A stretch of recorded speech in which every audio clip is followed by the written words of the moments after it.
चलिए तो गाइस आगे बढ़ते हैं। नेक्स्ट टॉपिक है इनकम फ्रॉम हाउस प्रॉपर्टी। छोटा सा टॉपिक है तो 1 घंटे में ज़्यादा समय कल करेंगे अपन, फिर नेक्स्ट कैपिटल बाद अदर। ओके, तो बताइए पहले हाउस प्रॉपर्टी में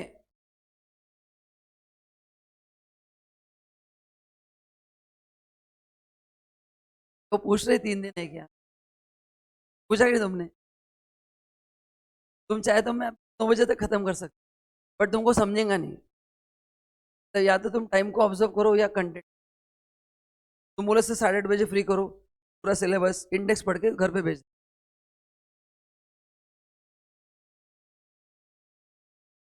टाइम पास ही होने वाला है। अपन बैग फेंक दे जाएंगे, बोलेंगे 10 मिनट में उठते डायरेक्ट सुबह 7 बजे उठेंगे। क्यों? सही ज्यादा पढ़ाई वो कर, बाद में देख। सीरियसली होते ही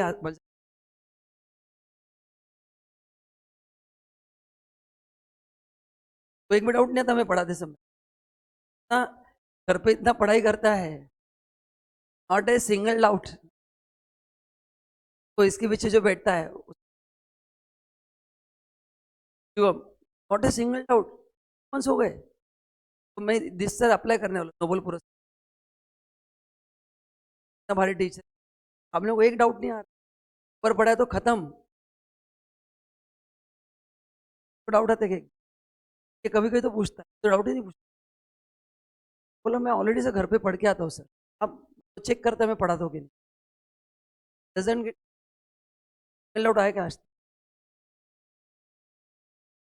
ये मेरा सौभाग्य है।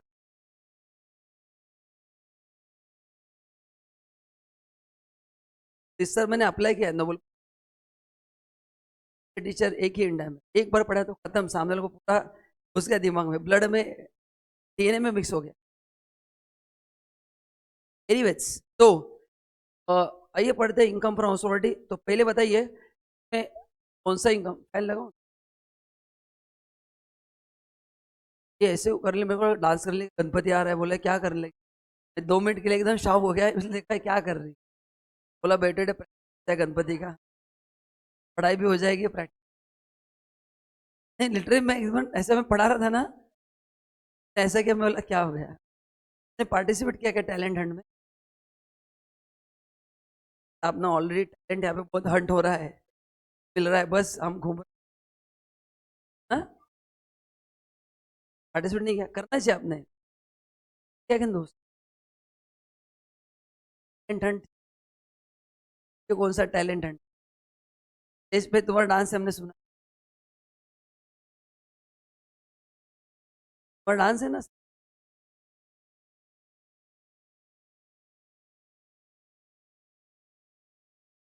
ओके एनीवेज, तो गाइस फ्रीलांस है। हाउस प्रॉपर्टी में आता है rental income. Rental income property residential हो या कमर्शियल। जैसे मैंने आपको क्लास में कहा, दिल्ली में है, एक आगरा में है और एक यूएस में है। तो पता है मेरा क्लास नहीं, बताओ कौन सा अपना दिल्ली राष्ट्रपति भवन पता है कि नहीं? आगरा में और यूएस में व्हाइट हाउस। मैंने लेट आउट किया है कल तुमको। तो प्रोवाइड तुम कल आती हो तो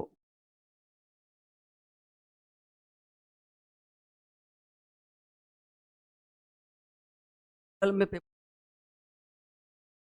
तो ये जो प्रॉपर्टी इनकम है रेंटल इनकम, रेसिडेंशियल हो या कमर्शियल, ये यहीं पे टैक्सेबल है।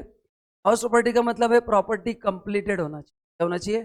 कंप्लीटेड। कैसे पता चलेगा? आपके पास कंप्लीशन सर्टिफिकेट होना चाहिए, है ना, तभी उसको completed. Incomplete property can not be let out. हाँ, बट एक प्रॉब्लम इसमें आता है, हम बैंक से लोन तो पहले से लेते हैं। तो अपन ने पढ़ा था कि कंप्लीशन के पहले का जो लोन है उस इंटरेस्ट को एक नाम है, के पहले प्री प्री कंस्ट्रक्शन होता है ना, प्री, वैसे ही प्री कंस्ट्रक्शन जाते हैं। एग्जाम्पल मेरे को तो ऐसा तो ये इंटरेस्ट कितने साल में मिलता है, कुछ याद है? 5 साल। 5 साल आफ्टर इन इक्वल अमाउंट। तो रेंटल इनकम यहाँ पे टैक्सेबल आने के लिए 3 very important, there must be property consisting of land, building, appurtenant thereto, appurtenant thereto मतलब क्या है? Only land is not a property, जो लैंड आपके बिल्डिंग को अटैच्ड है, आपका बंगलो है उसमें जो लैंड अटैच्ड है उसको हम लेट आउट करते हैं, हम कहाँ पे आएगा? हाउस प्रॉपर्टी में। Property means permanent structure. Land is a natural asset and we can not construct land. तो लैंड अगर लेट आउट करते तो अगर एग्री पर्पज हो तो एग्री इनकम होगा, otherwise income from other source. Next second condition, SCC क्या होना चाहिए? ओनर होना चाहिए इंक्लूडिंग डीम ओनर। पढ़ाता हूँ। तीसरा, आपने वो घर आपके बिजनेस में यूज नहीं करना, टेनेंट कोई भी पर्पज के लिए यूज कर सकते, can not use the property for your own business है ना। तो ये 3 कंडीशंस है, क्या है? पहला क्या होना चाहिए? प्रॉपर्टी होना चाहिए। दूसरा, अब उसके ओनर होना चाहिए। आपने आपके बिजनेस के लिए यूज नहीं करना चाहिए। टेनेंट का पर्पज इंपॉर्टेंट नहीं है, टेनेंट उस प्रॉपर्टी में क्रिकेट भी खेल सकता, प्रॉब्लम है, फुटबॉल भी खेल सकता है ना। आपने लेट आउट कर दिया, आपने लिए वो इनकम यहाँ पे आए ना। सबसे पहला वर्ड इंपॉर्टेंट है जो अभी मैं पढ़ने जा रहा हूँ, एनुअल वैल्यू ऑफ प्रॉपर्टी अपन निकालते हैं, TAV। What is annual value? Earning capacity, है ना। तो अर्निंग कैपेसिटी प्रॉपर्टी का देखा जाएगा। वो कैसे देखा जाता है? एक जो रेंट आपको मिला है तो अपन कंपेयर करते हैं RER, अपन रिवीजन मोड में, तो we compare what is RER, earning capacity of the property with actual rent. जो हायर है अपन उस पर टैक्स देते हैं, ये मैंने बता दिया। ओनर होना चाहिए, बताओ। मैंने आपको प्रॉपर्टी लेट आउट किया, मैं ओनर हूं, मेरे को जो रेंट मिलेगा वो HP में आएगा। सेकेंड, आपने उस प्रॉपर्टी को लेट आउट किया, आपने उस प्रॉपर्टी को सबलेट किया, तो आपने जो सबलेट किया उसके लिए क्या होगा? Income from other source. क्या आपके लिए सबलेटिंग क्या है? आप ओनर होगा, सबलेटिंग का इनकम आपके लिए कहाँ पे आएगा? Other source. Now deem owner के 5 अति इंपॉर्टेंट केस, बहुत अच्छा पढ़ना है। ये थ्योरी के लिए आता है, न्यूमेरिकल आता है, बट आता जरूर है। और उसमें से पहला ही मैक्सिमम एग्जाम में आता है, और इसका कनेक्शन क्लबिंग से। डीम ओनर का मतलब, पहले केस में मैंने आपको ऐश्वर्या राय सलमान खान का एग्जाम्पल दिखाया कि अपन ने प्रॉपर्टी स्पाउस या माइनर चाइल्ड को ट्रांसफर किया। तो अभिषेक बच्चन ने घर गिफ्ट दिया है या तो ऐश्वर्या राय को या आराध्या बच्चन को, उन्होंने लेट आउट किया है, तो जो रेंट उनको मिलेगा, तो डीम ओनर किसको माना जाएगा? अभिषेक बच्चन को माना जाएगा। तो इस tax in the hands of Abhishek Bachchan. उल्टा भी हो सकता है, ऐश्वर्या राय ने अभिषेक को घर गिफ्ट किया, अभिषेक ने लेट आउट किया है ना, उनके बेस्ट फ्रेंड को, सलमान खान को। तो वो जो रेंट मिलेगा या विवेक ओबराय को, जो भी है, तो उसको जो रेंट मिलेगा किसके इनकम में ऐड होगा? ऐश्वर्या के इनकम में ऐड होगा। बट ये ऐड कब होगा? If it is for without consideration, मतलब out of love and affection. तो बस ऐश्वर्या ने अभिषेक को घर पैसा लेके बेच दिया, प्रॉपर ट्रांजैक्शन, तो फिर ऐश्वर्या के हाथ में वो कैपिटल गेन होगा, फिर तो उसका ओनर तो अभिषेक बनेगा। तो ये डीम ओनर का कॉन्सेप्ट कब अप्लाई होगा? विदाउट एडिक्वेट कंसिडरेशन है तो होगा। अच्छा, चाइल्ड कौन सा नहीं होना चाहिए? Minor married daughter. Minor married daughter अगर है तो वो क्लबिंग में कवर्ड है, 64। बट अल्टीमेटली उसका इनकम भी फादर की इनकम में आता है। मैंने आपको, अब भी क्लबिंग अपन ने पढ़ा, मैंने फर्क कहा था, कुछ फर्क। What is the difference between house property and clubbing as per as this provision is concern? यहाँ पे क्या बोला है? अगर माइनर सन है तो जो रेंट मिलेगा वो डायरेक्टली फादर का माना जाता है या मदर का, जिन्होंने उसको दिया। एंड अगर क्लबिंग का प्रोविजन है, पहले उनके हाथ में इनकम निकाला जाता है, जो फाइनल इनकम क्या होता है? क्लब होता है। फाइनल इनकम में वो क्या होता है? के हाथ में। ओके, और ये प्रोविजन अप्लाई कब होगा? कौन सा प्रॉपर्टी दिया है? तो हाउस प्रॉपर्टी। अगर हाउस प्रॉपर्टी छोड़ के कोई और एसेट दिया है तो क्लबिंग में जाना है। हस्बैंड ने वाइफ को 1 करोड़ रुपए बिजनेस के लिए दिया, क्लबिंग ऑफ बिजनेस इनकम अपन ने न्यूमेरिकल रिसेंटली सॉल्व किया है। तो अदर देन घर है, कहाँ पे जाना है? क्लबिंग। घर है तो यहाँ पे है, ठीक है। और इसमें और एक कंडीशन आपको ध्यान में रखना है, जिस दिन घर का गिफ्ट दिया, जिस दिन रेंट आ रहा है, दोनों समय वो HW होना जरूरी, होमवर्क नहीं, हस्बैंड वाइफ होना जरूरी है। क्या होना जरूरी है? हस्बैंड वाइफ होना जरूरी है। अगर बीच में का फरहान अख्तर हो गया, तो डिवोर्स हो गया, ऋतिक रोशन हो गया, आमिर खान हो गया, सैफ अली खान हो गया, है ना, डिवोर्स हो गया उनका, फिर उसके बाद वो क्लबिंग, मतलब उसके बाद क्लबिंग नहीं होगा, फिर उसका क्लबिंग में डिस्कशन। सेकंड है होल्डर ऑफ इम्पार्शियल स्टेट, मतलब आपके नाम पे कोई प्रॉपर्टी है, enjoyed by all the family member, but on paper you are the owner, तो डिवाइड नहीं कर सकते। तो even though it is enjoyed by everyone, तभी रेंटल इनकम आएगा, उसका टैक्स आपको ही भरना पड़ेगा। यू कैनॉट से कि sir this is enjoyed by everyone, no, on paper you are the owner, it cannot be divided. मैंने क्लास में example मंदिर का दिया था, जो राजे महाराज हैं उनको 3 भाइयों को 3 महल दे दिए, मंदिर कैसे डिवाइड करेंगे? भगवान का घर है वो, किसी एक के नाम पे माना। नेक्स्ट बहुत सिंपल है, कोऑपरेटिव सोसाइटी के आप मेंबर हो एंड आपको फ्लैट अलॉट किया है और ऑफ कोऑपरेटिव सोसाइटी, आपको उन्होंने चाबी दे दी, बोले तुम हमारे मेंबर हो, आज से फ्लैट तुम्हारा, फ्री में दिया है, तुमने उसको लेट आउट कर दिया, उस प्रॉपर्टी के तुम डी ओनर माने। पहले 2 केसेस में जो ओनर है उसको माना गया, बट आने वाले 2 केसेस में जिसको बेनिफिट मिल रहा है उसको डी ओनर। तो कोऑपरेटिव सोसाइटी ने मेंबर को फ्लैट अलॉट किया है, मेंबर ने फ्लैट को लेट आउट कर दिया है, तो रेंट मेंबर को मिल रहा है कि नहीं, उसको डी ओनर माना गया। ट्राई टू, पहले केस में वैसे अभिषेक ने घर गिफ्ट किया ऐश्वर्या को, डी ओनर ऐश्वर्या को नहीं माना, even though rent is received by Aishwarya. तो पहले केस में रेंट किसी और को मिल रहा है और ओनर कोई और है, लेकिन थर्ड केस में तो रेंट मिल रहा है वही ओनर है। आप समझ पा रहे हैं मैं क्या बोल रहा हूँ?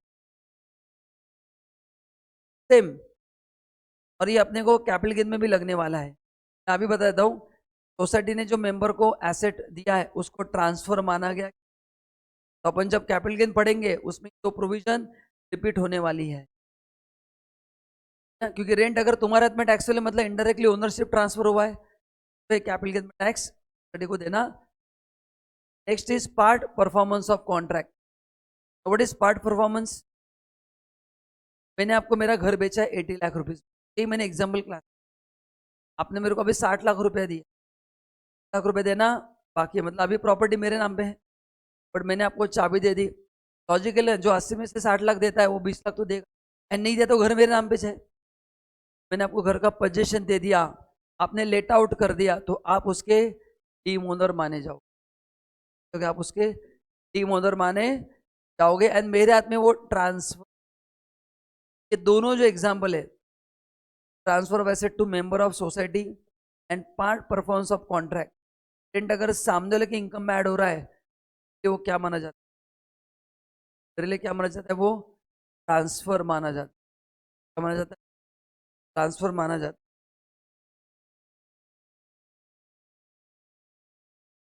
Leasing a building for more than 12 years. Okay, अभी देखो क्या है, अभी ऊपर अपन ने पढ़ा था कि अगर मैंने आपको फ्लैट लेट आउट किया है और आपने उसको सबलेट किया है, तो आपके लिए वो इनकम फ्रॉम अदर सोर्स। अभी ये अलग केस है, मैंने आपको मेरा फ्लैट लीज पे दिया है एटलीस्ट फॉर 12 ईयर्स, इस फॉर एग्रीमेंट में लिखा है, साल के 12 एग्रीमेंट नहीं, 12 साल के लिए दिया है, आपने डे 1 को उसको लेट आउट कर दिया, तो आप उसके डी में सबलेटिंग का विषय नहीं आएगा। सबलेटिंग का विषय कब होगा? लेस देन 12 है, तो आपके लिए इनकम फ्रॉम अदर सोर्स। पर मैंने आपको देते समय मोर देन 12 ईयर्स दिया, आप डे 1 से क्या बन रहे हो? डीम ओनर, का इनकम कहाँ पे जाएगा? हाउस प्रॉपर्टी में। तो अगर अब इन 5 केसेस को ऑब्जर्व कर पा रहे हैं, पहले 2 केस में प्रॉपर्टी के नाम पे उसको, एंड आखिरी के 3 केस में जो रेंट मिल रहा है उसको डीम ओनर, तो उसके हाथ में टैक्सेबल है, समझा? 5 में से पहले 2 में क्या है, जो ओनर है उसका इनकम माना गया। आखिरी 3 केसेस में जो बंदा रेंट एंजॉय कर रहा है वो डीम ओनर माना गया है। तो ये थ्योरी क्या आता है, बट इंपॉर्टेंट है तो समझ में। नाउ अभी को ओनर्स का एकदम सिंपल है। को ओनर मतलब दोनों ने मिलकर एक घर लिया है, थोड़ा पैसा आपका है, थोड़ा पैसा मेरा है। अब इसके दो यूज हो सकते हैं, या तो घर सेल्फ ऑक्यूपाइड होगा या तो लेट आउट। अगर सेल्फ ऑक्यूपाइड घर है तो अपन ने पढ़ा था हर एक ओनर को 2-2 लाख का बेनिफिट अलग अलग। बताओ एचपी में कितना मिलता है एसओ प्रॉपर्टी के लिए, 2 लाख। ये property taken, loan is taken after 1499 and उससे पहले तो 30,000। तो अगर आप दोनों ने मिलके अगर कर लिया है, तो का अकाउंट से पैसा गया है तो दोनों 2 लाख का बेनिफिट। एंड अगर लेट आउट है तो एक ही प्रॉपर्टी माना जाएगा। लेट आउट में कोई इंटरेस्ट का लिमिट, जो फाइनल इनकम आएगा वो आपके शेयर में डिवाइड होगा। एंड आपके आईटीआर में क्या होगा, ओनर का प्रॉपर्टी एसओ है तो 2 प्रॉपर्टी माना जाएगा, दोनों लाख का बेनिफिट मिलेगा। एंड एसओ प्रॉपर्टी में अदर देन इंटरेस्ट कोई भी बेनिफिट नहीं मिलता। एंड लेट आउट है तो 2 मानेंगे, 1 मानेंगे। पूरा वर्किंग करना है like a normal first property question. जो फाइनल आंसर आएगा उसको दोनों के रेशियो में क्या करना है, डिवाइड करके उनके आईटीआर में ऐड कर देना। ये भी आने के चांसेस। अभी मैंने कहा था अगर मैंने ओनली लैंड लेट आउट किया है, ओनली लैंड, तो कम फ्रॉम अदर सोर्स में आएगा। Land is not a house property. Can you construct land, तो नेचुरल एसेट है। नाउ एम्प्लॉयर ने एम्प्लॉय को घर दिया है, रेंट फ्री अकोमोडेशन। एम्प्लॉयर आपसे रेंट ले रहा है तो वो business income, house property income बस ये बिजनेस इंटरेस्ट में से दिया है। एम्प्लॉयर जो घर देता है वो एम्प्लॉय को देता है, आपको मेरे को देता है क्या। पुणे में इनकम टैक्स कॉलोनी है, वहाँ पे सभी लोग कौन से हैं, इनकम टैक्स के। आप और मैं रेंट देने को भी रेडी है, तो भी अपने को मिलेगा क्या घर, ये आपको ध्यान में रखना है। एंड अगर तीसरा, अगर हाउस प्रॉपर्टी इंडिया के बाहर लोकेटेड है, कहाँ पे लोकेटेड है, इंडिया के बाहर लोकेटेड है, कहाँ पे लोकेटेड है, तो फिर वो रेसिडेंट स्टेटस के बेसिस पे है ना। अगर तुम ROR हो, इंडियन प्लस फॉरेन, टैक्सेबल। अगर तुम RNOR हो, NR हो, तो फिर foreign income taxable. Next important concept है composite rent, very important concept. Composite मतलब जहां पे मेरे को घर का रेंट भी आ रहा है plus I am getting rent for the amenity services या फिर एसेट्स। तो अपन इसको 2 पार्ट में डिवाइड करेंगे। First, I am getting rent for property plus services. जैसे मैंने आपको घर लेट आउट किया है, उसके साथ आपको बहुत सारी सर्विसेज भी है, क्लब हाउस है, में गार्डन है, स्विमिंग पूल है, जाकुजी है, ऐसे बहुत सारे बेनिफिट उसमें। तो जाकुजी नहीं पता आपको, तो गूगल कर लेना। ओके नाउ, तो अभी इसका रेंट कहाँ पे टैक्सेबल होगा, तो इसका जो रेंट है एमिनिटीज का रेंट, वो इनकम फ्रॉम अदर सोर्स में टैक्सेबल होगा। एंड घर का रेंट कहाँ पे टैक्सेबल होगा, कम फ्रॉम हाउस प्रॉपर्टी।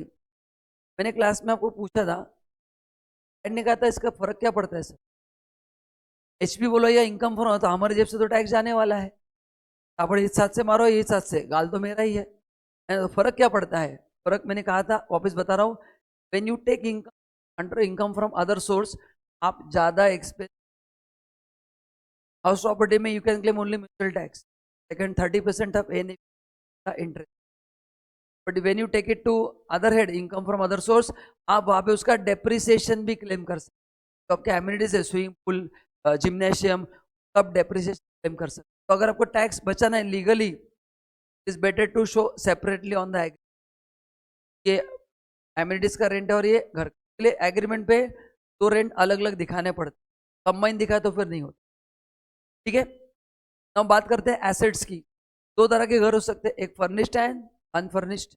बताओ फर्निश्ड का रेंट ज्यादा रहेगा कि नहीं रहेगा, फर्निश्ड रेंट में 2 पार्ट होंगे, घर का रेंट है और एक एसेट्स का बराबर है। तो उसमें 2 पार्ट है। अगर वो सेपरेटली लेट आउट हो सकता है, मतलब मैंने आपको ऑप्शन दिया है, चाहे तो एसेट्स ले लो या मत लो, फर्नीचर वगैरह है, चाहे तो लो या मत लो, ऑप्शनल है। फिर फर्नीचर का rent income from other source, concurrent house property. Other source में जाने का फायदा है कि मैंने बता दिया, आप वहां पे ज्यादा खर्चे क्लेम कर सकते। लेकिन कुछ केस में कहा था is not possible let out without letting out the future. Example मैंने कहा था JW मेरिट होटल, वहां पे जब आप रूम में रहने जाते हो, वहां पे जो एसेट्स आपको लेने पड़ते कि रेंट पे, they can not let out that room without letting out the assets. In that case के इनकम HP से हट जाता है। एंड फिर अगर आपका वो रेगुलर बिजनेस एक्टिविटी है तो PG आएगा, एंड कभी कभार होने वाला एक्टिविटी है तो इनकम फ्रॉम अदर सोर्स आप जाएगा। इनकम फ्रॉम अदर सोर्स में ये बहुत इंपॉर्टेंट कॉन्सेप्ट है, अच्छे से पढ़ के रखना है, सब में आता है। बोलो JW मेरिट का जो रेंट आता है वो कहाँ पे जाता है? बोलो वो उनका साइड इनकम है या बिजनेस इनकम है? Come from business profit. तो HP में नहीं आएगा even though they have let out property. And suppose आपका फार्म हाउस है, कितना का फार्म हाउस है, उसने कभी कभार किसी को रेंट पे दिया है रहने के लिए, साल में 2-3 बार। Regular activity from other source. अगर रिकरेंस है तो PG। रिकरेंस नहीं है, कभी कभार होता है, इनकम फ्रॉम। कैसे हम डिसाइड करते हैं? Practically looking at the number of transaction. तो ये मैंने आपको बता दिया। अभी अपन आते हैं GAV पे। बोलो फटाफट, एसओ प्रॉपर्टी बोलो फटाफट, कितने घर का GAV नहीं लो? मिनिमम 2 प्रॉपर्टीज, 2 से अगर ज्यादा है सबको क्या मानना है? Deem to be let out. अच्छा, जब भी property deem to be let out होती है तो GAV निकालने के लिए स्टेप 1 अप्लाई होता है। क्या है step 1? RER, reasonable expected rent. कैसे आता है? Point number A value, point number B fair rent. इसमें ऊपर नीचे हुआ तो भी चलेगा, must be standard rent, must be. इसमें कौन सा सीक्वेंस चेंज नहीं करना है? हाँ प्लीज, तो म्यूनसिपल वैल्यू और फेयर रेंट उसमें से हायर लो तो कंपेयर करना है स्टैंडर्ड रेंट इज लोअर, ये होगा RER, रिजनेबल एक्सपेक्टेड रेंट। तो बोलो when step 1 is your GAV, when property is deemed to be let out. क्योंकि अरे एक्चुअल रेंट तो आने वाला है नहीं ना, रेंट का स्टेप 2 के लिए रेंट चाहिए कि नहीं? लॉजिक लगाओ, deem to be let out, assume to be let out, तो कुछ हुआ नहीं बट एज्यूम टू बी। तो स्टेप 2 आप लिखा तो भी रेंट कहां से लाओ? मिस्टेक होने का सवाल नहीं। तो अगर मोर देन 2 एसओ प्रॉपर्टीज है क्या मानेंगे? Deem to be let out. And step 1 का जो आंसर है RER, वो नोशनल इनकम पे आपको टैक्स देना पड़ेगा। अच्छा, अभी बता दिया। ये है अनऑक्यूपाइड प्रॉपर्टी। नाउ इसका भी GAV नील होता है, but what is unoccupied? Vacant due to employment. Due to employment में जॉब भी कवर्ड है, बिजनेस भी कवर्ड। जैसे आपका घर जयपुर में है, आप पुणे जॉब करने के लिए आए हो, एंड वो घर अगर बंद है, उसको इनकम आ रहा है, तो उसका भी GAV आप नील ले सकते हैं। तो इन ऑल 2 प्रॉपर्टी में कॉम्बिनेशन है, दोनों सेल्फ ऑक्यूपाइड चलेगा, दोनों अनऑक्यूपाइड चलेगा, 1 सेल्फ ऑक्यूपाइड 1 ऑक्यूपाइड भी चलेगा, बट 2 से ज्यादा कोई भी कॉम्बिनेशन में बेनिफिट नहीं मिलेगा। एंड 2 से ज्यादा जितने भी घर है, आइदर अनऑक्यूपाइड हो या सेल्फ ऑक्यूपाइड हो, deem to be let out. How to calculate GAV? Step 1 is your GAV। Total दोनों मिला के कितना मिलेगा? 2, बाकी सब टैक्सेबल है। ओके है, डीम टू लेटर मैंने बता दिया। अच्छा next, property as a stock in trade. ये प्रोविजन है जिनका कंस्ट्रक्शन का बिजनेस, जैसे आपने लिए 2 प्रॉपर्टी के ऊपर टैक्स देना पड़ता है कि नहीं? तो even for builders provision, government ने क्या बोला है कि आपने 100 फ्लैट का स्कीम बनाया है, 100 फ्लैट, वो भी तो प्रॉपर्टी है। तो गवर्नमेंट ने आपको एक बेचने का समय दिया है, उस समय में अगर आप नहीं बेचते हो, वो समय खत्म होने के बाद फिर deem to be let out माना जाएगा एंड नोशनल टैक्स ना पड़ेगा।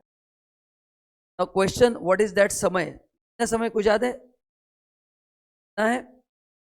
2 साल कहां से काउंट करना है वो इंपॉर्टेंट है, जरा पढ़ के देखना। कंप्लीशन सर्टिफिकेट के बाद 2 साल नहीं, वो साल खत्म होने के बाद 2 साल। हाँ, तो सपोज कंप्लीशन सर्टिफिकेट मिला है 12 अप्रैल 2023, 12 अप्रैल 2023, ये साल खत्म कब होगा? 31 मार्च 24। तो 31 मार्च 24 में 2 साल ऐड करो, 31 मार्च 26। तो 31 मार्च 26 को 100 में से जितनी आपकी प्रॉपर्टी अनसोल्ड है आगे उसको मैं क्या मानूंगा? Deem to be let out मानूंगा और उतने पे आपको टैक्स ना। Now next is very important for all of us, KV. KV 2 part में डिवाइड किया है। Step 1 is what? RER। RER में ए क्या है?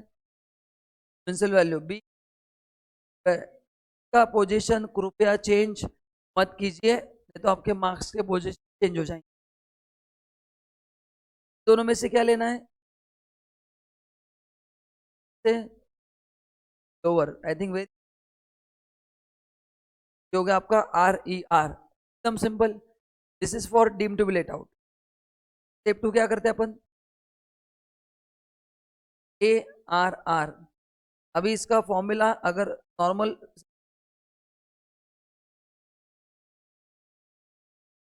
Annual rent less unrealised rent less vacancy allowance, फिर एक्चुअल रेंट, है ना? फिर इन दोनों में से जो हायर होगा, ये फॉर्मेट आप सबको एनुअल रेंट में से पहले अनरेजिडेंट हटाएंगे अपन, वैकेंसी अलाउंस हटाएंगे, फिर आएगा फिर GAV higher of step 1 and step 2। लेकिन एग्जाम में वैकेंसी अलाउंस आता है, से बदल जाता है। और अनराइज वगैरह एकदम सिंपल है, अपन डायरेक्ट वैकेंसी के केसेस एक दो डिस्कस कर। फॉर्मेट मैंने यहाँ पे दिया है। ओके नाउ फॉर्मेट नाउ जब भी वैकेंसी आता है, बताओ क्या मैंने कहा था क्लास में?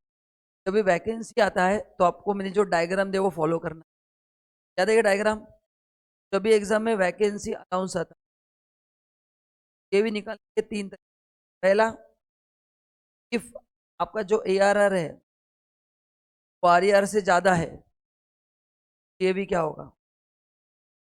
ARR होगा। स्ट्रेट फॉरवर्ड आंसर, कुछ डरने की बात नहीं। लेकिन जब ARR is less than equal to RER है ना, तो फिर आपको रीजन ढूंढने पड़ते हैं कि लेस देन इक्वल क्यों है। There are 2 possible reason. एक रीजन हो सकता है ड्यू टू वैकेंसी अलाउंस की वजह से ये ARR कम हुआ, वैकेंसी माइनस किया है, तो ARR क्या हुआ है? कम हुआ है। हो सकता है एनी अदर देन, तो वैकेंसी की वजह से कम नहीं है, किसी और रीजन से कम है। तो अगर ये ARR less than equal to है ड्यू टू वैकेंसी, क्या होगा? RR कम वाला वैल्यू होगा, यस। बट अगर रीजन अदर देन है तो क्या होगा? Equal to RE।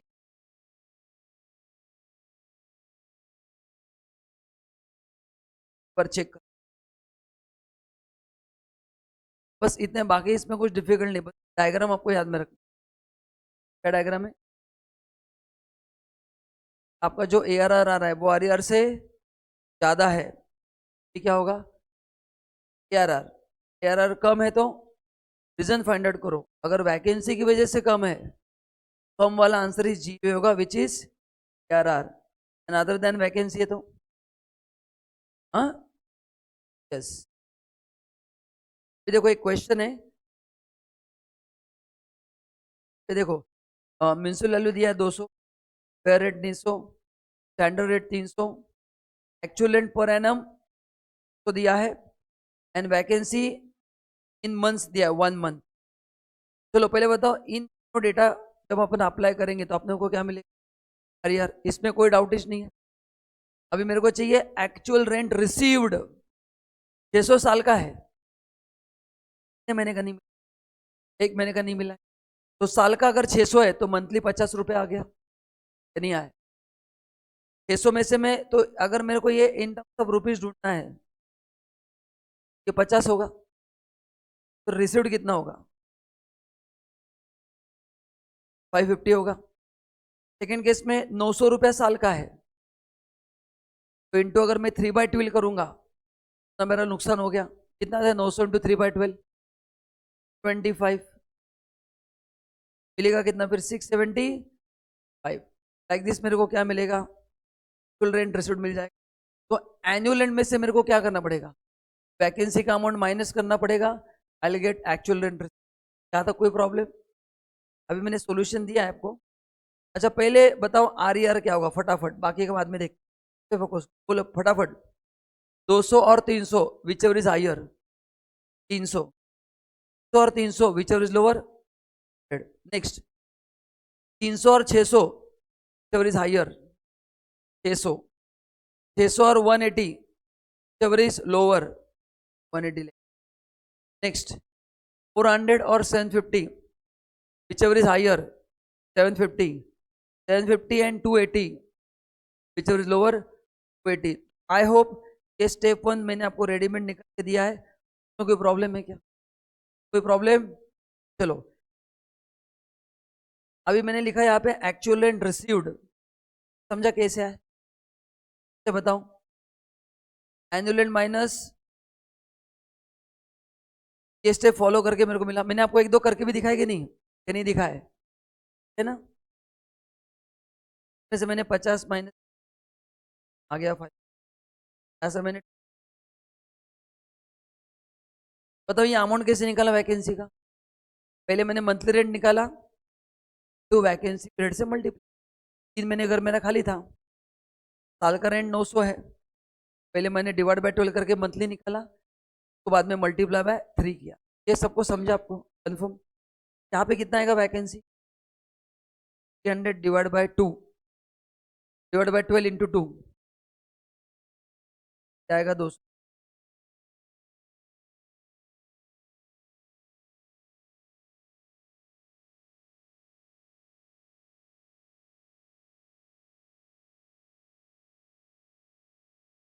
तो क्या हो गया आपका एक्टिव? क्या हो गया?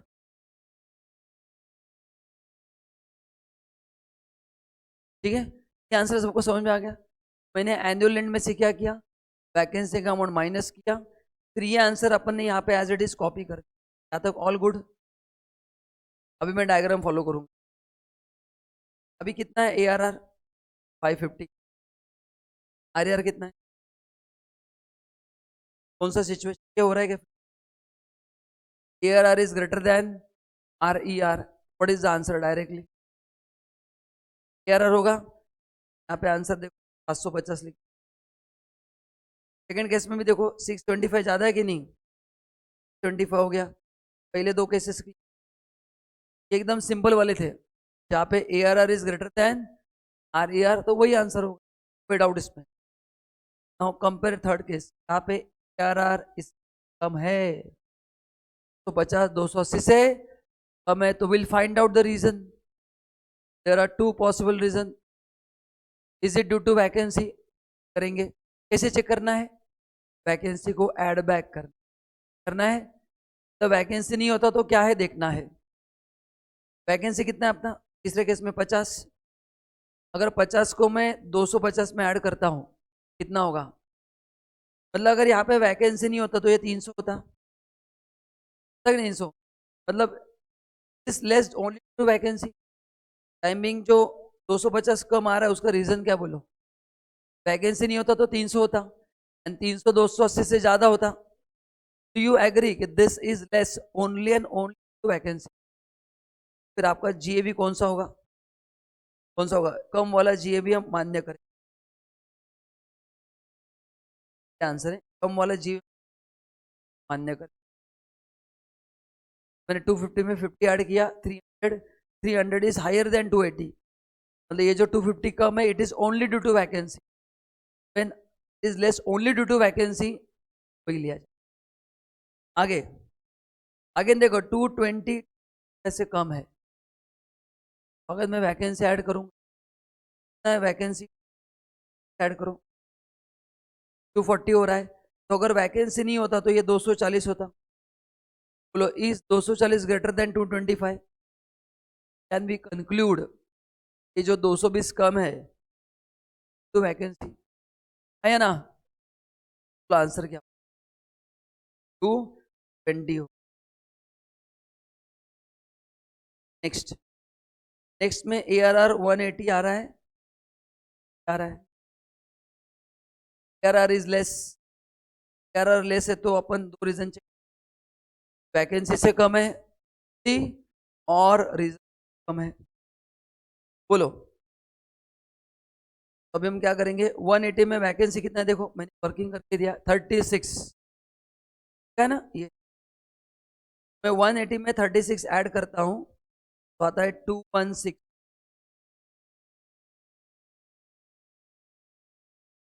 तो 216 जो है,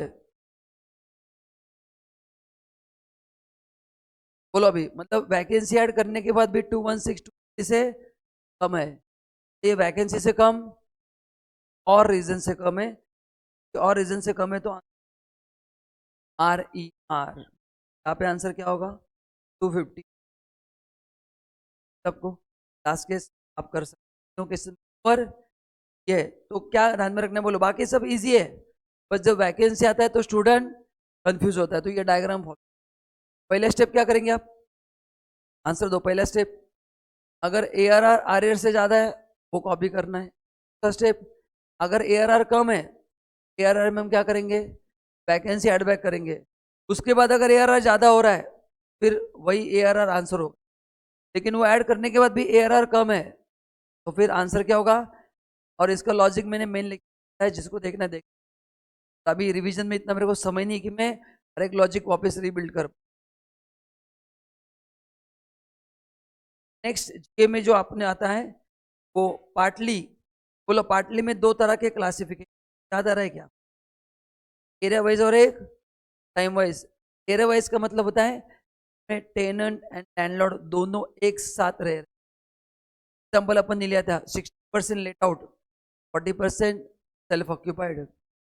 तो यहाँ पे एरिया वाइज बाइफर्केशन है, जो 40% सेल्फ ऑक्यूपाइड है वो पूरे साल होता है, यस, उसका GAV मिल लिया जाएगा। जो 60% लेट आउट है उसका GAV निकाला जाएगा, बट GAV निकालते समय स्टेप 1 में चेंजेस करने पड़ते हैं, अगर आपको याद है तो। Principal value fair rate standard अपन प्रोपोर्शनेट करके ले, क्योंकि एक ही घर है, एक घर का 60% एरिया लेट आउट है, तो लॉजिकली बताओ रेंट भी 60% का आएगा। जब रेंट 60% का आएगा तो अपन का अर्निंग कैपेसिटी भी 60% का लेना चाहिए कि नहीं लेना चाहिए, लेना चाहिए। स्टेप 1 को चेंज कर, स्टेप 1 को चेंज, तो municipal value fair rent standard rent सब क्या करना है 60% में क्या करना है कन्वर्ट कर। ओके अच्छा, फिर जब एरिया वाइज होगा ना म्यूनिसिपल टैक्स भी डिवाइड होगा, ऐसे का तो मिलेगा नहीं, लेट आउट का 60% मिलेगा, इंटरेस्ट भी क्या होगा स्प्लिट। तो एरिया वाइज में स्टार्ट टू एंड सब कुछ स्प्लिट, स्टार्ट टू एंड क्या करना है सब कुछ स्प्लिट करना है, सब कुछ 60% मिलेगा। मतलब ये एग्जाम्पल 60 था इसलिए, तब में 45-50 को भी होगा रेशियो। अच्छा टाइम वाइज में क्या होता है बताओ, टाइम वाइज में कुछ मंथ लेट आउट कुछ मंथ सेल्फ ऑक्यूपाइड, दोनों एक साथ नहीं रहते, या तो टेनेंट या तो लैंडलॉर्ड, मतलब वहां पे एक घर पूरे साल सेल्फ ऑक्यूपाइड नहीं हुआ है तो वो लेट आउट ही माना जाता है।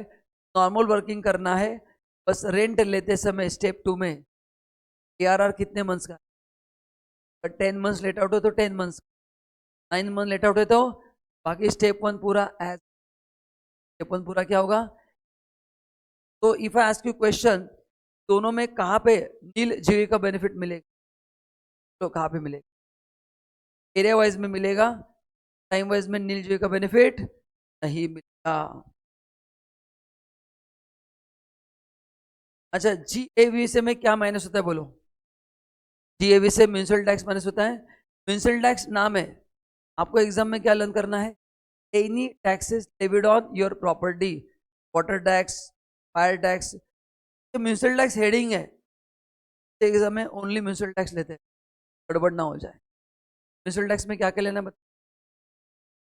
सब कुछ लेना है, मतलब जो भी taxes levied by local authority on your building, सभी टैक्स को माइनस कर। सेकेंड थिंग, इसका डिडक्शन पेड बेसिस में मिलेगा, that too if it is paid by landlord, paid by, अगर टेनेंट ने पे किया तो बेनिफिट नहीं मिलेगा, एंड कभी कभी ये देने में लेट हो जाता है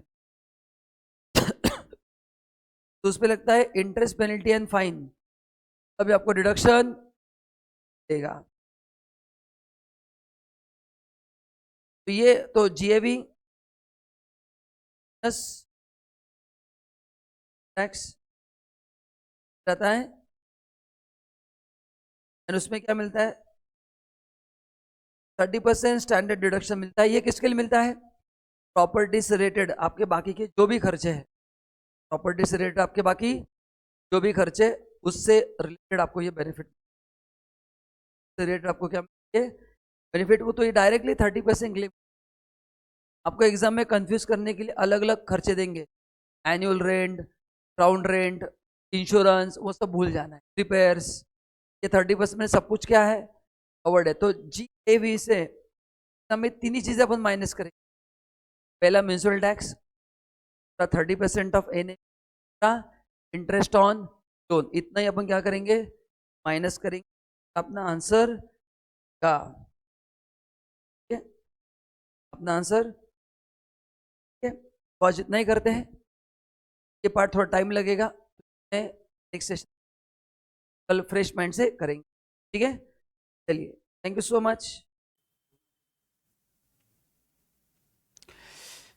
चलो सो आगे बढ़ते हैं। नाउ आज अपन कंप्लीट करेंगे एचपी का लास्ट पार्ट जो बहुत इंपॉर्टेंट है, जो है interest on housing loan, interest on housing loan. Okay, now सबसे पहले एकदम सिंपल चीज ध्यान में रखना है कि जो प्रॉपर्टी लेट आउट है, let out, deemed to be let out, partly let out, वहां पे इंटरेस्ट का कोई भी रिस्ट्रिक्शन नहीं है, जो भी आपका आंसर आएगा वो आप पूरा क्लेम कर सकते हैं। तो आपके माइंड में जो भी सो कॉल्ड कंफ्यूजन है, it is only due to SO property. कौन सा है, एसओ। तो देखो, तो ये है लेट आउट प्रॉपर्टी जो आपको अच्छे से लर्न करना है। तो बेसिकली मैं डिस्कस करने वाला हूं 5 प्रकार के लोन। पहला लोन जो होता है वो होता है घर आप खरीदने के लिए ले सकते हैं, जिसमें पहला है प्री कंस्ट्रक्शन एंड दूसरा है पोस्ट कंस्ट्रक्शन, बराबर है। एंड नेक्स्ट है रिपेयर, रिन्यूअल एंड रिकंस्ट्रक्शन। तो गैस टोटल एग्जाम में 5 इंटरेस्ट के सब टाइप्स आ सकते हैं। सो प्री हो सकता है, पोस्ट हो सकता है, रिपेयर हो सकता है, रिन्यूअल हो सकता है एंड रिकंस्ट्रक्शन हो सकता है। So for let out property क्या है, क्या रूल है, एकदम सिंपल, बोलो। तो लेट आउट प्रॉपर्टी के लिए आपको कुछ भी नहीं सोचना है। लेट आउट प्रॉपर्टी के लिए आपने जितना इंटरेस्ट पे किया उतना आपको मिलेगा। तो जो भी मेजॉरिटी कंफ्यूजन है, it is regarding SO property and calculation of pre construction interest, ठीक है। अच्छा, एसओ प्रॉपर्टी के लिए क्या है, अगर लोन लिया है बिफोर 1499, बोलो मैक्सिमम कितना मिलेगा, वेरी सिंपल 30,000 और interest paid which is less. इस इंटरेस्ट में सभी इंटरेस्ट इंक्लूड है।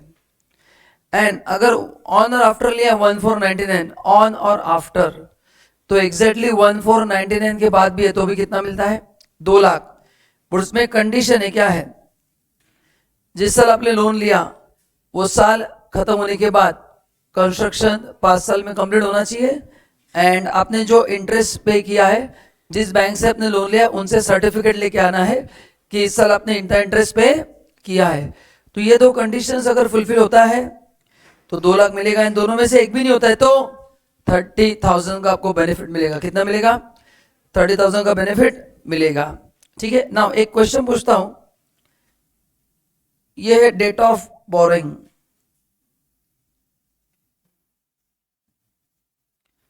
16 मई 2019, बताओ, मतलब is this loan taken after 1499, yes.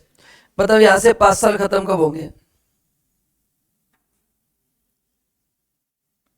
बोलो 5th ईयर कैसे काउंट करना है, यहाँ पे लिखा है, आपके नोट्स में भी लिखा है, वही डायग्राम है। 5 साल कहाँ से काउंट करना है ये यहाँ पे लिखा है। You tell me date, don't tell me provision, tell me date. बताओ, ये है डेटा बोरिंग, यहां से 5 साल बताओ।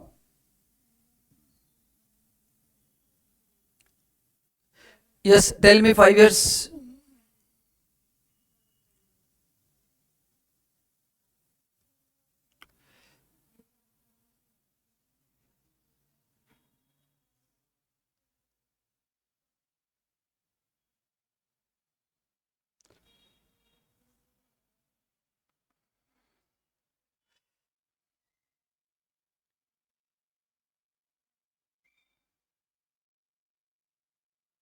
बोलो जल्दी,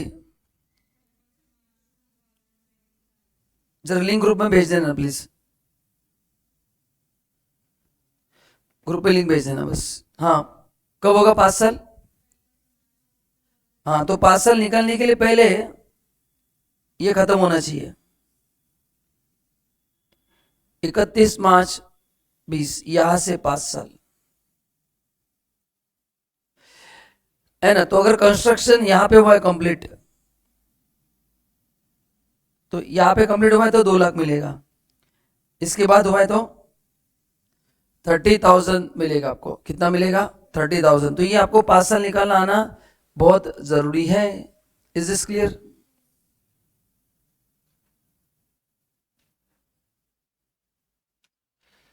जस्ट एक मिनट, मैं लिंक शेयर कर देता हूं।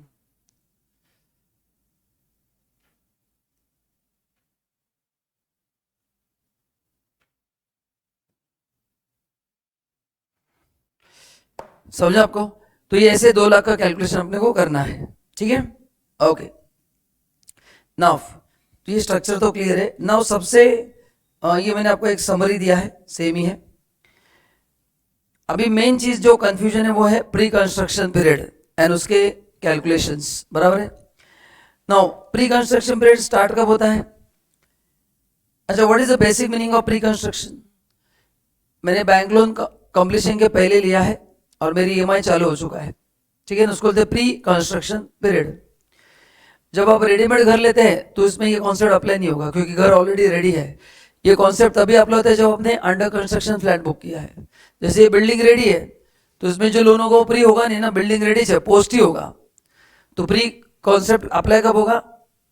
आपने अंडर कंस्ट्रक्शन फ्लैट बुक किया है, बिल्डिंग कंप्लीट होने के पहले आपने फ्लैट बुक किया है, तभी ये कॉन्सेप्ट अप्लाई होगा।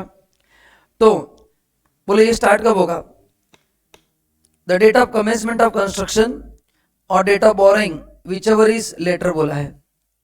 तो एग्जाम में आपको 2 डेट दिए जाएंगे, एक होगा कमेंसमेंट का डेट, एक होगा डेट ऑफ बोरिंग। उसमें से जो बाद में स्टार्ट होगा वो, दोनों में से एक ही था तो फिर एक ही लेना है। एंड एंड कहाँ पे होगा? जिस दिन कंप्लीट हुआ है उसके पहले का 31 मार्च और date of repayment whichever is. तो पहले जो 2 डेट्स है उसमें से लेटर लेना है, बाद में जो 2 डेट्स आते हैं उसमें से अर्लियर। ये होगा आपका प्री कंस्ट्रक्शन पीरियड। ये आपका क्या होगा? प्री कंस्ट्रक्शन पीरियड होगा। तो यहाँ पे क्वेश्चन दिया है, फिर मैं वापस थ्योरी पे आता हूँ।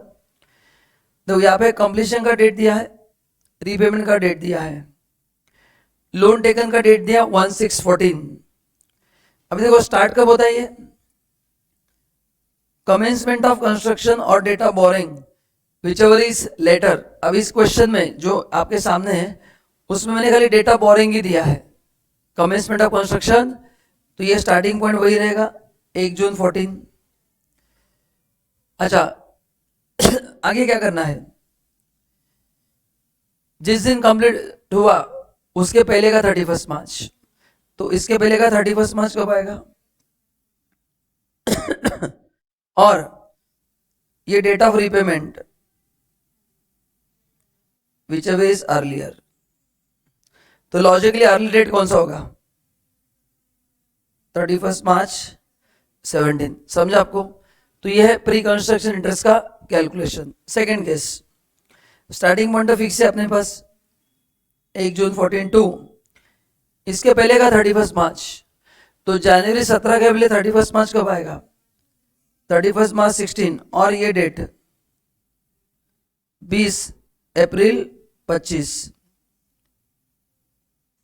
विच एवर इज अर्लियर, इसमें से अर्लियर कौन सा है?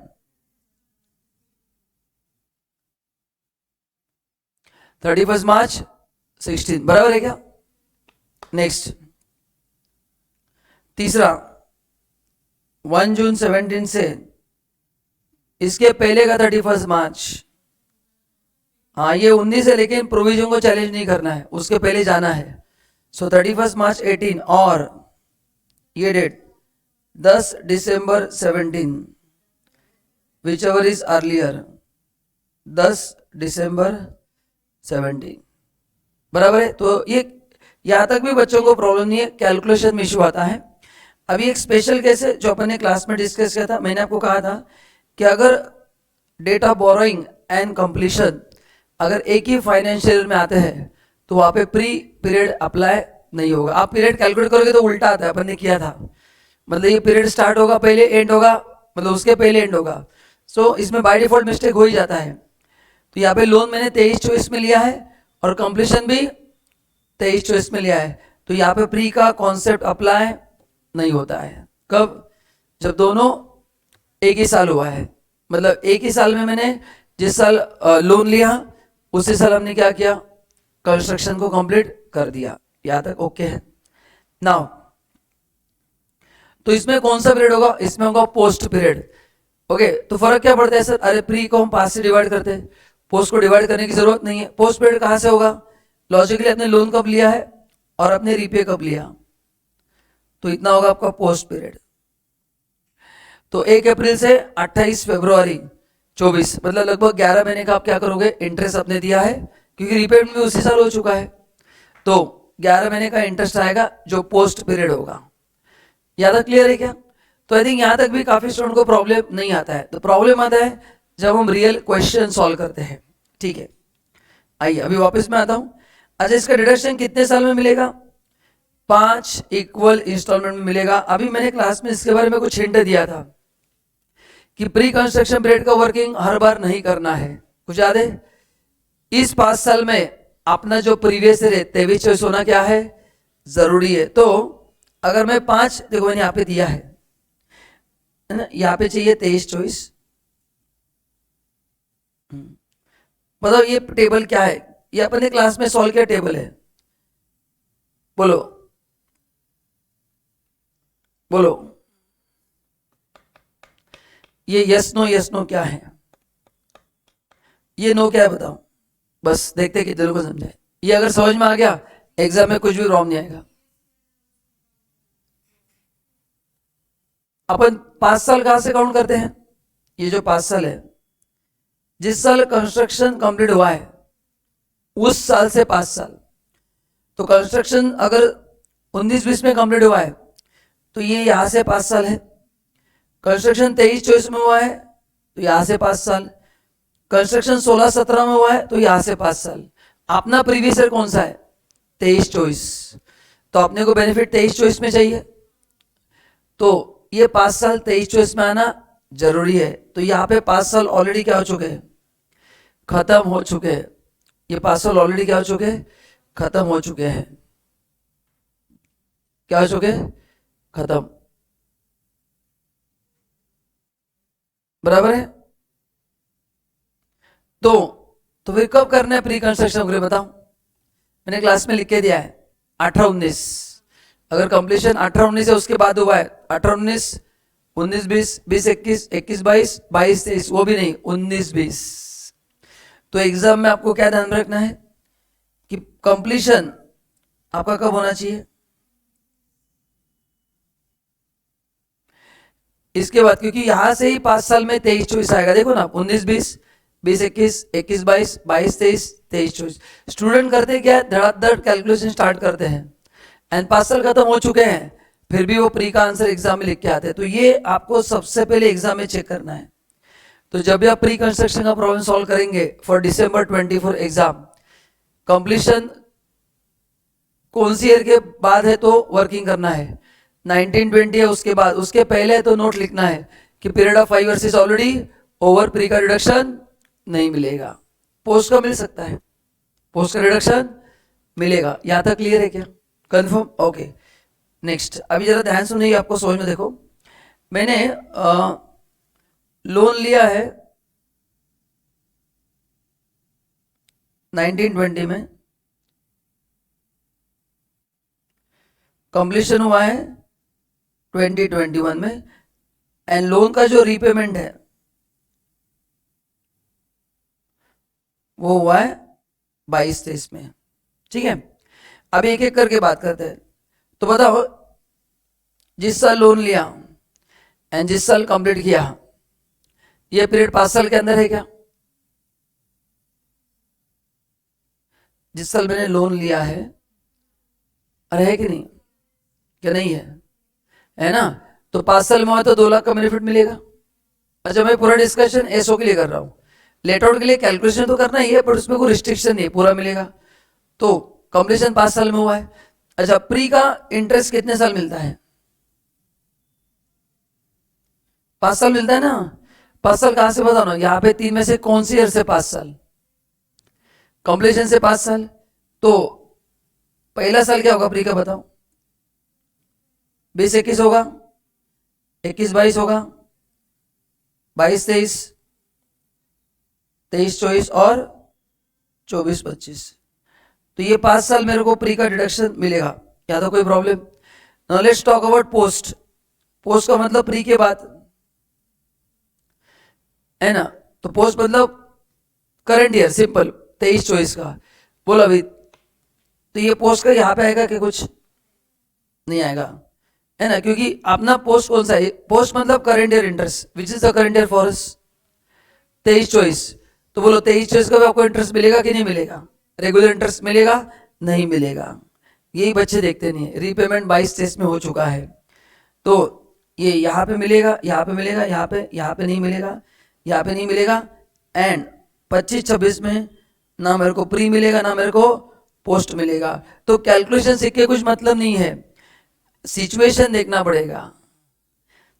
तो इस साल का ये आंसर है आपका, प्री का मिलेगा पोस्ट का नहीं मिलेगा। अगर आपका एग्जाम में 23-24 का सिचुएशन ये है तो ना प्री मिलेगा ना पोस्ट मिलेगा। ये यहाँ पे बच्चे सोचते नहीं, धड़ाधड़ कैलकुलेट करके लिख डालते हैं। मतलब मैं बोल बोल के थकता हूँ, but they don't listen to me, they directly exam में करके आते हैं, बाद में पता चलता है गलती हो गई। This is very simple logic. अरे उस साल इंटरेस्ट देना तो चाहिए ना, बिना ईएमआई दे क्लेम करेंगे क्या?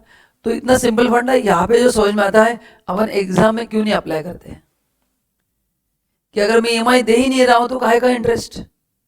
मेरा रीपेमेंट अगर 23-24 में हुआ, निकिता बताओ 23-24 में किसको पैसा दोगी? नहीं दोगी ना? मेरे को दो, बैंक नहीं लेगी, मैं लूंगा। तो वही तो बोल रहा हूं, तो रिडक्शन नहीं मिलेगा ना। एंड 25-26 से कौन सा नहीं मिलेगा? हाँ, तो अगर आपका प्रीवियस ईयर एज्यूम करो एग्जाम में ये सिचुएशन है, तो ना प्री का क्लेम करना है ना पोस्ट का। हमारे फाइनल में ऐसा क्वेश्चन आया था, मतलब वो आरटीबी में आया था क्वेश्चन, इसलिए आपको क्वेश्चन दिया। बच्चे धबाधब क्लेम करके आए, वो सोचते नहीं 5 साल धाड़ धाड़ धाड़। अरे सही नहीं देखो तो घाई मत करो। और क्लास में पढ़ा है, मतलब ऐसे नहीं कि डायरेक्टली सरप्राइज क्वेश्चन आ गया है। हर एक चीज आपको बताइए कि घाई मत करो, आराम, इसमें ना बहुत सोच समझ के करना है। तो जब भी आप एग्जाम में 23-24 का क्लेम करोगे ना, पहले चेक करना है 2 क्वेश्चन कि भाई रीपेमेंट हो रहा है ना, क्या बिना रीपेमेंट के बेनिफिट मिलेगा क्या? और लोन जाना तो चाहिए इंटरेस्ट के लिए। लोन अगर रीपे हुआ है तो काहे का ईएमआई है, एंड जब ईएमआई तो इंटरेस्ट कहां से आ रहा है तुम्हारा? जैसे अभी मैं पूछता हूँ कि बताओ तुम्हारा कार का ईएमआई कितना है, बोलोगे सर कार ही नहीं, ईएमआई काहे का? वही तो सिचुएशन है।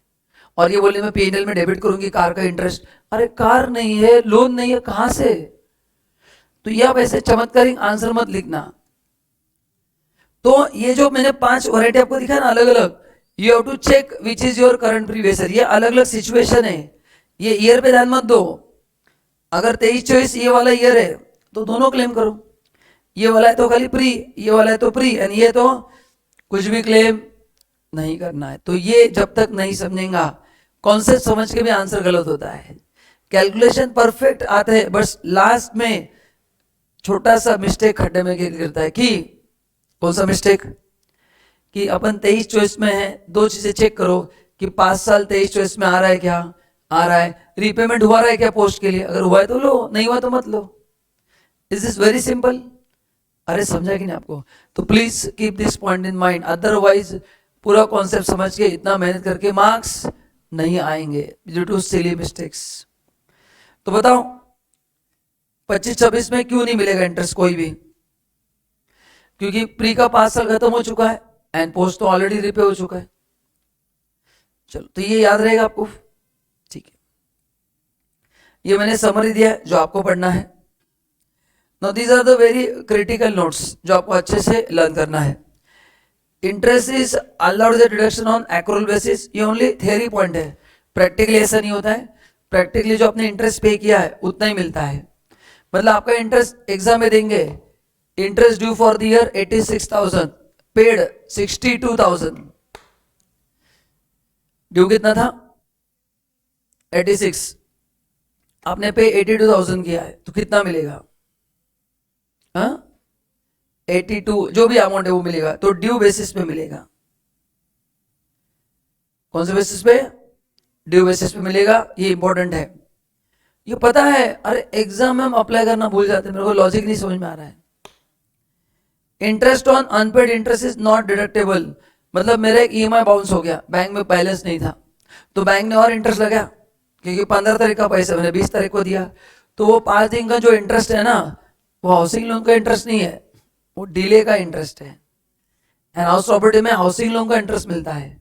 तो अगर आप ईएमआई देने में डिले होता है तो जो एक्स्ट्रा इंटरेस्ट आपने दिया बैंक को due to delay in payment of EMI, वो नहीं मिलेगा. आपने बैंक को कुछ ब्रोकरेज दिया है, लोन प्रोसेसिंग चार्जेस दिए, कोई भी खर्चा किया है लोन लेने के लिए अदर देन इंटरेस्ट, उसका रिडक्शन नहीं मिलेगा. Interest on a fresh loan to repay original loan, मतलब मैंने क्लास में एग्जांपल दिया था कि पहली शादी तोड़ के तुम दूसरी कर सकते हो, एक साथ 2 करना अलाउड नहीं है as per Hindu marriage act. तो वही यहाँ पे लिखा है कि आपका पहला लोन चालू है, जैसे मैंने क्लास में एग्जांपल दिया था मोबाइल नंबर पोर्टेबिलिटी, हम सर्विस प्रोवाइडर चेंज करते हैं तो आपने आपका बैंकर चेंज किया, क्योंकि आपको दूसरा बैंक सस्ता रेट ऑफ इंटरेस्ट दे रहा है, तो आपने बैंक चेंज किया, चलेगा, कोई प्रॉब्लम नहीं. अल्टीमेटली हाउसिंग लोन ही है ना, बस instead of paying EMI to ICICI bank अभी मैं एसबीआई को दे रहा हूँ, फर्क क्या पड़ता है? नेचर ऑफ लोन तो वही है. आपने इंडिया के बाहर से लोन लिया है, कंगाल बैंक ऑफ उज्बेकिस्तान, तो वहां से आपने लोन लिया है, तो उनको ईएमआई देते समय टीडीएस कट करना जरूरी है. टीडीएस कट नहीं किया तो डिडक्शन नहीं मिलेगा. एंड ये पॉइंट क्या है, आप मेरे को आंसर दोगे. मेरा पुणे में घर है जिसके अगेंस्ट मैंने लोन लिया है, और वो पैसा मैंने मुंबई के घर के लिए यूज किया है. तो I have constructed property in Mumbai, loan लिया पुणे प्रॉपर्टी के अगेंस्ट, पैसा यूज हुआ है मुंबई प्रॉपर्टी में. तो क्वेश्चन इज डिडक्शन कौन से प्रॉपर्टी के लिए मिलेगा, मुंबई या पुणे? यस, जो घर बनने के लिए आपका पैसा यूज हुआ है उस घर के लिए यूज करना है. तो आपने भले एक घर गिरवी रख के पैसा लिया है, बट अल्टीमेटली यूज कहाँ पे हुआ है? See very simple, deduction is available for construction. तो which house is getting constructed? Pune का तो ऑलरेडी है, which is getting constructed? Mumbai. वहां पे मिलेगा आपको. कहां पे मिलेगा? मुंबई पे मिलेगा. Is this clear? तो ये पॉइंट अगर आपने लर्न किए तो कोई भी प्रॉब्लम नहीं है. अच्छा, ये चिंटू पिंटू कॉन्सेप्ट है, recovery of unrealised rent and recovery of arrears of rent. बोलो क्या फॉर्मूला है? ये जो मिलेगा क्या क्या लर्न करना है? पहला, ये जब रिकवरी होगा तो आपको कितना मिलेगा डिडक्शन?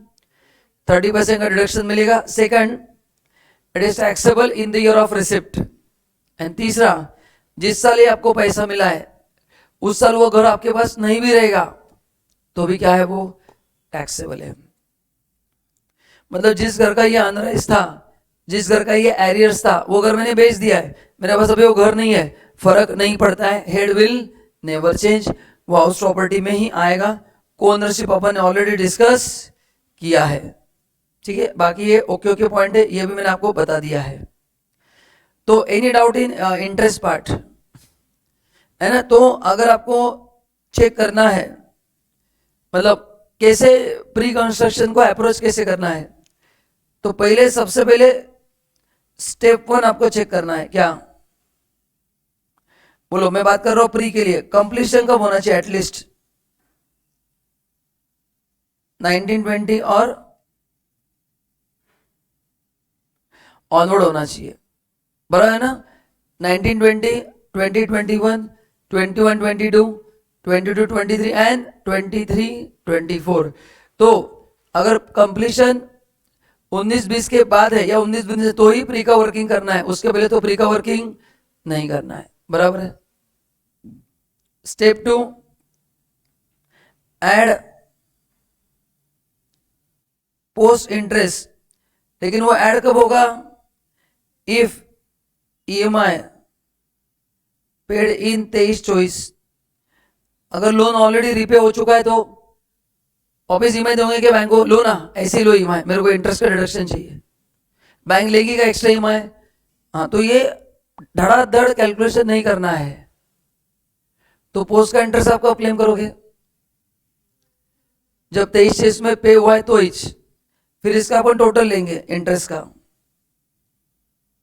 जो भी अमाउंट आ रहा है, फिर इसको मैं स्प्लिट करूंगा। लेट आउट है तो कोई रिस्ट्रिक्शन नहीं, जितना उतना पूरा मिलेगा। Let out, deemed to be let out, partly let out, self occupied है तो 2 पार्ट में डिवाइड करूंगा। अगर देखूंगा बिफोर 1499 है या फिर ऑन और आफ्टर 14, तो बोलो बिफोर है तो मैक्स कितना मिलेगा, एंड आफ्टर है तो मैक्स 2 लाख प्लस एक कंडीशन है क्या? कंप्लीशन 5 साल में होना चाहिए, 5 साल में नहीं हुआ तो वापस कितना होगा? हाँ, तो ये मैक्स 2 लाख भी हो सकता है या 30,000 भी हो सकता है। तो अगर आपने ये स्टेप्स फॉलो किए ना तो क्वेश्चन गलत होने कोई स्कोप ही नहीं है, बस ये स्टेप्स फॉलो करना है। तो पहले एग्जाम में चेक करना है कि कंप्लीशन 1920 के बाद हुआ है क्या, हुआ है तो ही प्री कंस्ट्रक्शन को हाथ लगाना है, फिर पीरियड निकालना है, उसका इंटरेस्ट निकालना है, वो एकदम सिंपल है। फिर पोस्ट का इंटरेस्ट ऐड करना है, पोस्ट का इंटरेस्ट हम ऐड कब करेंगे?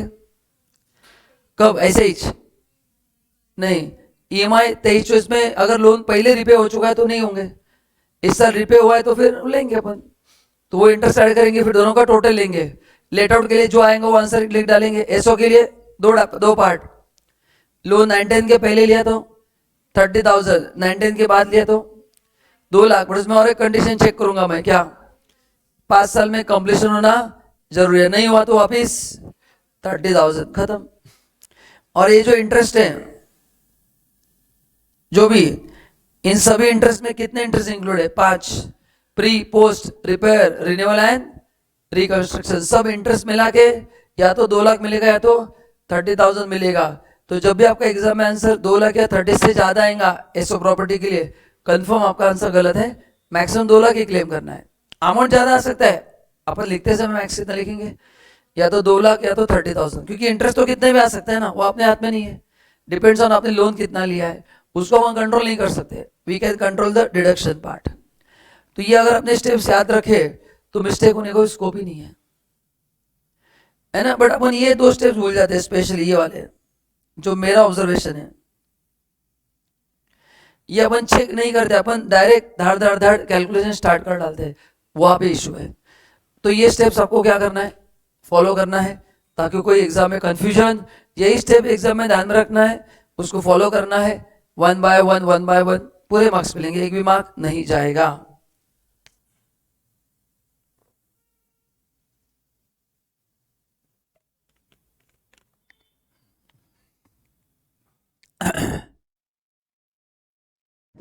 ठीक है, चलो, तो यहाँ पे हाउस प्रॉपर्टी टॉपिक खत्म होता है, अभी बस स्टार्ट करेंगे पीजीबीपी।